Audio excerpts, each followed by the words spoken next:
What's up, Men's Physique fans, and welcome back to another video. This was one of the biggest weekends of the year for Men's Physique. We had 4 pro shows on the schedule, and with them, 4 new athletes officially qualified for the 2025 Olympia. While a few victories were clear-cut, others sparked some conversations, asking were the results truly justified? So we're gonna break down your top 3 finishers of each show and diving into what these outcomes mean for the shifting landscape of the men's physique division moving forward. Plus, we're 18 weeks out from the Olympia, so you know what that means. We're getting physique updates from some of the top contenders, and it's time to start looking at who's on track, who's slipping, and who's flying under the radar. But before we get there, I wanted to remind you guys that I'm now taking on one-on-one coaching clients. So if you or a friend are looking to step on stage for the first time, get nationally qualified, or maybe shut it down and focus on building a stronger foundation for a future show, or maybe you guys have been stuck and just coming this close to earning your IFBB Pro card and you want to cross that finish line,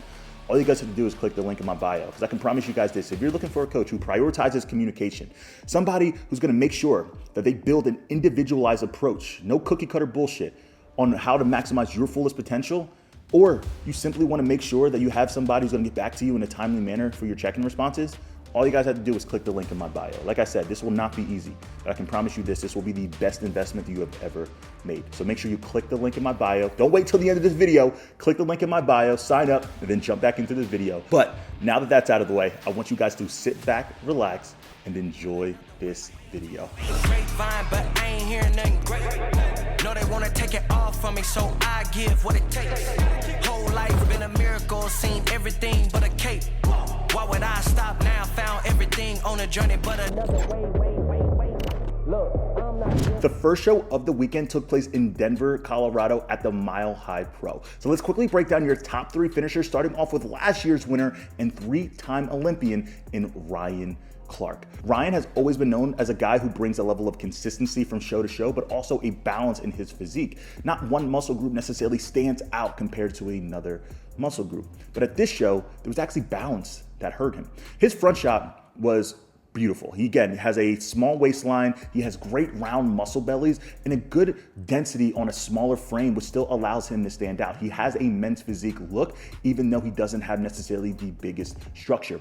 But it was when the judges asked him to face the curtains is when things started to go awry. So if you take a look at Ryan's back shot, you'll notice in his left lat, there's a slight impingement from a surgery that he's gotten a handful of years back. And it was this impingement that really hurt him at this show.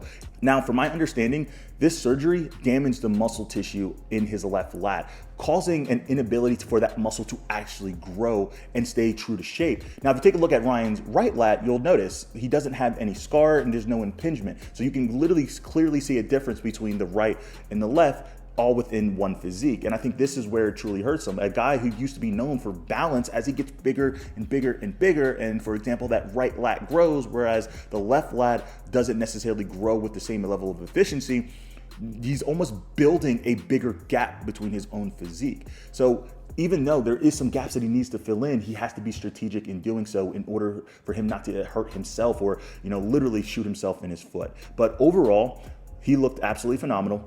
There are some things that he needs to continue to fine tune, but he is one of those guys who can easily beat any one of the guys who's beat him at this show any given day. But nonetheless, coming in at 3rd place, Ryan Clark. And coming in at 2nd place is none other than the guy who's been representing India here in the States beautifully, in Anik Ganesh. Now, I've been meaning to break this bad boy out for a long time now. Ever since I stepped off stage at the 2024 Sharu Classic, placing 2nd, I knew one day I was destined to go back there and earn that title. And when I did, I'm gonna have this flag wrapped around me, showing some love to my Indian brothers while also the motherland. But nonetheless, Anik Ganesh showed up and showed out. This was the best package that Anik has ever brought to a stage. He was conditioned, he was round, he was full, he had the balance from front to back, and he had the conditioning. And that's saying a lot, because at the Mile High Pro, the lighting was not good. So it really made everybody look a little more soft than they actually were, but yet and still, Anik stood out. And if I was being honest, leaning into the finals, I thought Anik may have had this win. I thought it was very close. And like I said, I do think this is one of those shows where you have to be there in person because the photos and the lighting just does it an injustice. But nonetheless, the only thing that I thought could potentially hold Anik back from getting his Olympia qualification, which seemingly is the reason he didn't get his Olympia qualification, was a structural comparison between the winner and himself. Even though Anik looked amazing, I do think he needs to continue to grow to be a little wider in order to match some of the streamlined physiques that are here in the United States and in the men's physique landscape in general. But nonetheless, coming in at second place in a very, very close battle, an impressive second place, is none other than Anik Ganache. And the winner of the 2025 Mile High Pro is none other than a very first time qualified Olympian in Juan Gomez. I have always been a massive fan of Juan's physique. He has been one of those guys that I've been following ever since he competed a few years back at the Arnold Classic, where he made a name for himself by landing in that first call out and getting compared to some of the top guys in the industry. But he has always needed one thing. And we've always said, once he gets this one thing, it's gonna be lights out for everybody. And even though he's been getting closer and closer and closer, he got his closest this past weekend in Mile High. Outside of his crazy structure, the one thing that really stands out on Juan's physique is truly how full his chest is. I've never seen a guy that wide, but also being able to pack on that much muscle and fill out that crazy frame that he has. This is one of those guys where you have to look out for, because his success is truly in his own hands. If he can dial in that conditioning, if he can come in separated and detailed, imagine where this kind of physique can be at the Olympia, because he's very hard to stand next to. And your winner of the 2025 Mile High Pro is none other than your first-time Olympian in Juan Gomez. Congratulations, brother. You looked absolutely amazing, and you had the best shorts on stage. Let's take a pit stop in the nation's capital, where we can find your next and first ever Olympia qualification for the man out of Brazil, Diogo Bassolini. Before we get to your winner, let's give some flowers to your second runner-up in Hygor Pochnet. Now, in full transparency, I had no idea who Hygor was leading into this show, or do I know much about him now? But the one thing I will say is he has a great physique. And it's these kind of guys who are now breaking into conversations who need to be highlighted. Even though he is limited structurally, he fills out his frame, he brings that next level of conditioning, and you guys know what that means, right? He controls his variables. The things that he can control, he shows up and control. And it was enough at the DC Pro to break into that top three. So I'm gonna give a quick shout out to Hygor. Congratulations on your first top three. And I'm excited to see what you can continue to do for the rest of the season. And the runner up to the DC Pro is none other than a DC native in John Sarmiento. And for those of you who know John, we call him Stan. So for this sake, we're gonna call him Stan. But I wanna give you guys a quick story about Stan. I competed at the DC Pro back in 2021, which happened to be my pro debut. And I remember seeing Stan backstage and realizing that I wasn't shit yet because there was a certain level of density, there was a certain level of conditioning and just general pop that my physique did not have. And you know who gave me that self-realization? It was Stan. And he went on to do great things, placing second behind Charjo at that show. And now we fast forward to DC Pro in 2025, where he just misses out on another Olympia qualification. So when I spoke with Stan after the show, he told me his feedback was almost nothing that he can control. He's just fighting against genetics. And that's the reality of being strategic with the shows that you pick. Because the reality is Stan is never gonna be the widest guy on stage. He's never gonna have the smallest waist on stage. But like we talk about, he does bring the next level of conditioning. He brings in that pop and that fullness. And you guys know what we call that. He controls his variables. But when it comes to genetics and having that shoulder to waist ratio, you know, sometimes you got to point the finger at your parents, because unfortunately what he doesn't have is something that's going to limit him unless he's very strategic and jumps into a show where other guys might not have the best structure. But the guy who had elite structure and now going to his very first ever Olympia is none other than Diogo Bassolini. And we're just gonna call him Bassa. I feel like we have a lot of nicknames for people in the men's physique division, but nonetheless, Bassa punches his ticket, bringing the best package that he's ever brought into any given stage. If you look at Bassa's packages just a few years ago, you're gonna notice one thing. He was limited in the detail in the separation in his lower abdomen. Even though he always had great amount of muscle, general density, he was always going to be a guy who just needed to really fine tune to really break through. And we've seen that this year. For those of you who are unaware of who Bassa is, he is a guy who's always been chomping at the bits, placing second, third, fourth at some of these shows, just missing out on his Olympia qualification. But the difference from his packages then to now is simply the detail and the conditioning that he brings, and more specifically in his lower abdomen. This is the best separation that he's ever had in his midsection. And that really allowed his physique to stand out and look more complete. And we all know the men's physique landscape is rewarding guys with crazy abs, crazy separation. Fuck you, Ali. Thank you for making it even harder for myself. But all we know is this: once Bassa got that, it was gonna be lights out, because he had the shoulder to waist ratio, he had the muscle density, and he has the men's physique look. And now that he put it all together, this is gonna be a dangerous contender. And this is one of those guys at the Olympia who can truly make a name for themselves, because he's gonna match everybody's size. He's gonna match their conditioning. If he can match their detail and he brings that pop, I'm telling you guys right now, Bassa can easily be within that top 15. But nonetheless, congratulations to Bassa. You are going to the Olympia, brother. And now for the show that I've been anticipating the most leading into this weekend, none other than the Toronto Pro. And it's safe to say it did not disappoint. Starting off with your third place finisher, your previous Olympian in Chevy Phillips. Now, over the last 2 years, Chevy has placed at least 5 times in that top 3 conversation, coming this close to an Olympia qualification. Now, over the last handful of years, Chevy has brought in a multitude of different packages to the stage. Some where he was fuller more than he was conditioned, others where he was more conditioned than he was fuller, and also a lot of other shows where he threw off his own physique within his posing. Chevy has a physique that is warranted to get back to the Olympia. Chevy has to control every single variable on that day in order to get that Olympia qualification. He has to be full. He has to be conditioned. He has to have detail. And he also has to make sure that he controls his posing. Because if he can do all of those things in one singular show, he will punch his ticket to the Olympia. He has the size, he has the taper, he has the balance. He just needs to make sure that he has no room for error. And if he can do that, he will punch his ticket. But nonetheless, Chevy brought a great package. He does need to continue to add a little bit more fullness. I think he erred on the side of conditioning for this show. He just didn't look like he had that natural pop that he tends to bring. But I'm a massive fan of Chevy's physique, and it's only a matter of time for him. He is one of the most resilient guys in the men's physique division with all he's been through over the last couple of years. And I'm very confident that all of the work he's put in over the last couple of years is going to pay off very shortly. The battle between first and second place was close. And the main reason for that was the density through the back. And Shun had that, and that's what he's really improved on over the last couple of years. But one thing that I will say is this: if he can nail that package, very similar to Chevy, he has what it takes this year to be an Olympia qualified athlete. Now, how high will he place at the Olympia? Again, that's left to be unseen, but I will say this: he has the potential, and he continues to make the improvements that he has shown already over the last year. This man is going to be dangerous in the near future in the men's physique division. And last but certainly not least, your winner of the 2025 Toronto Pro.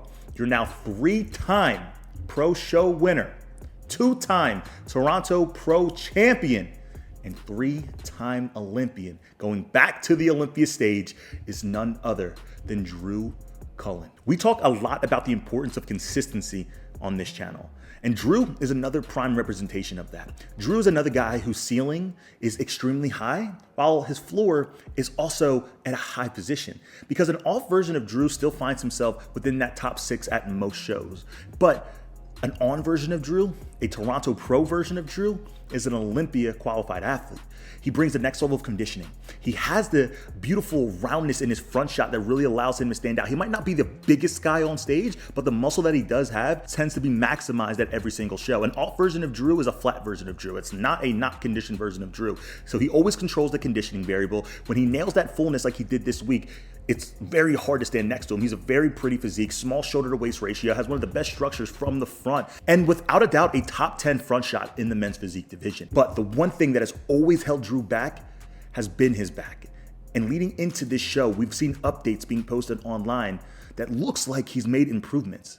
But we had to see on stage whether or not it actually translated from online to where it really mattered. You can clearly see the density added in the lower back. Now, I'll be full transparent, this live stream was not good, and you could really not see a lot of detail on some of these guys, but knowing their track record and also seeing things that are posted online, you can clearly see that what you're seeing on the live stream isn't necessarily a true representation. But nonetheless, his lower back, his overall thickness, it was definitely improved. But the real question is, will it be enough to move up from that third call out at the Olympia? And if you were asking me at this point right now, I would say yes.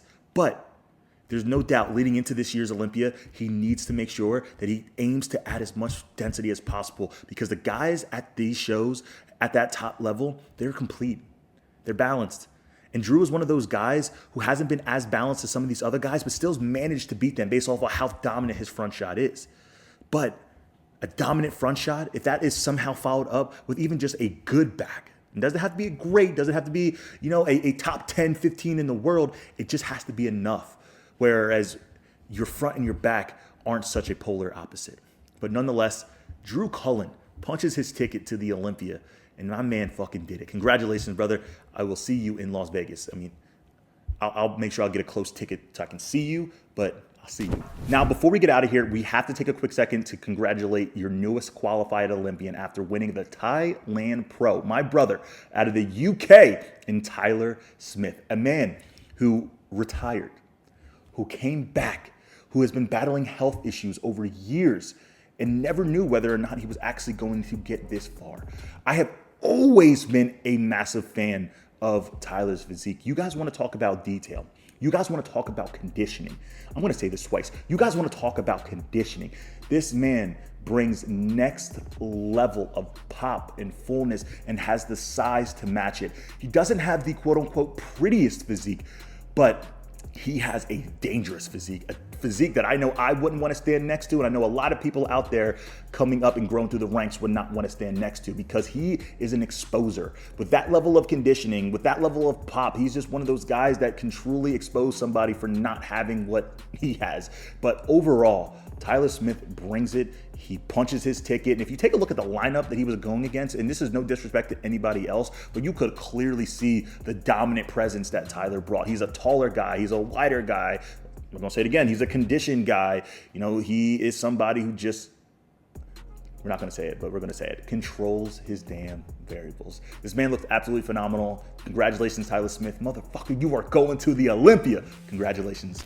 We are officially 18 weeks away from what is shaping up to be the most exciting Olympia ever. We have the defending two-time champion in Ryan Terry defending his crown and going back to get a third title after hinting at what may or may not be his last season. We have the return of Brandon Hendrickson, your three-time Olympia champion and arguably the greatest men's physique athlete of all time, who started the season off not so hot, but finished this season on a tear, winning the New York Pro and Miami Muscle Beach Pro, and has more than enough time to continue to improve before he steps back on stage at this year's Olympia. And not to mention, we have Jeremy Buendia, a guy who's universally known for being the greatest men's physique athlete of all time, winning 4 Olympia titles. This is his farewell tour. He has already announced that he will no longer be competing after this season. And what happened in 2023, where he didn't bring his best package to the stage after what leading into it was shaping up to be a Olympia winning package, he's motivated, he's hungry.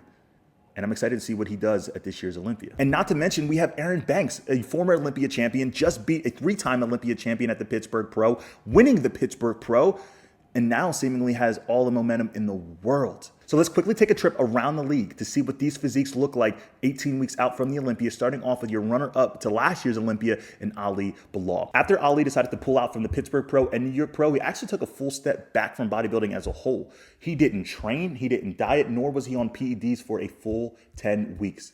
And I'll be fully honest, I'm envious because he still looks like this.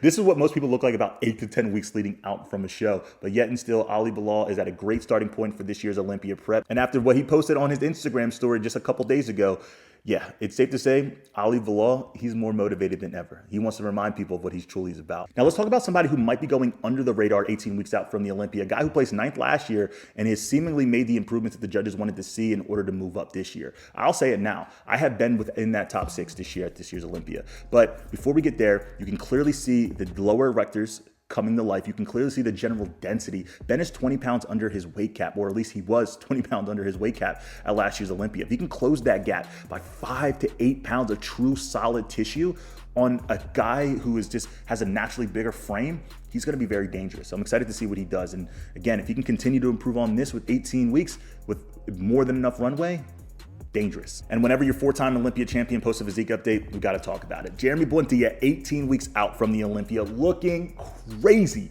Dude looks massive right now. And Jeremy has had a tendency of getting injured, losing, all the muscle that he's put on, building that back up, getting injured, losing it, and building it back up before the prep. But overall, what we have seen from Jeremy over the last year or two is the fact that he doesn't need to put on tons of muscle. Like, he's already a bigger guy, a guy who probably already struggles getting under his weight cap. So he really just needs to come in and probably can actually grow into the show.